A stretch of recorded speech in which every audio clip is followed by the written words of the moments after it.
Usul undi percaya terhadap Perdana Menteri Anwar Ibrahim lulus dengan undian suara petang tadi. Keputusan itu dicapai setelah Speaker Johari Abdul tidak mengadakan undian belah bahagi. Dengan keputusan itu, Anwar kekal sebagai Perdana Menteri kira-kira 3 minggu selepas mengangkat sumpah jawatan, selepas membentuk kerajaan perpaduan dengan Barisan Nasional dan parti-parti dari Sabah dan Sarawak.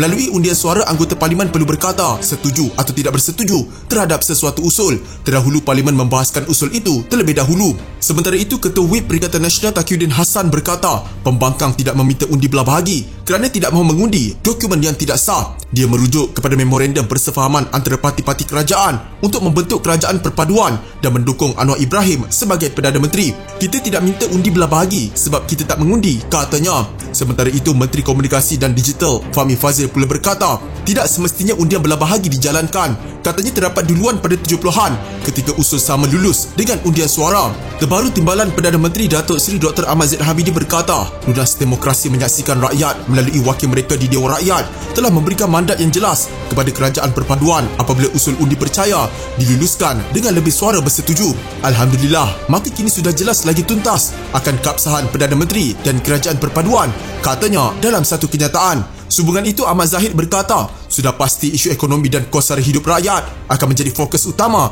dalam pembentukan kerajaan perpaduan. Pelbagai cabaran dalam urusan ekonomi dan kewangan negara pada tahun mendatang ini memerlukan sokongan semua pihak dalam memastikan kelangsungan hidup rakyat.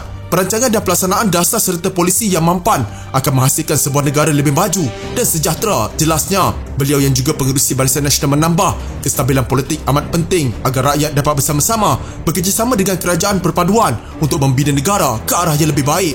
Ahli Parlimen bahagian Datuk itu turut mengambil kesempatan untuk menzahirkan penghargaan kepada bekas Yang di-Pertua Dewan Rakyat Tan Sri Azhar Harun atas perkhidmatan beliau selama ini. Tahniah juga atas pemilihan dan selamat bertugas buat Yang di-Pertua Dewan Rakyat yang baru, Datuk Johari Abdul, serta timbalan-timbalan beliau. Gunakan landasan ini bagi menjayakan bersama agenda pengukuhan institusi Parlimen dengan sebaiknya, katanya.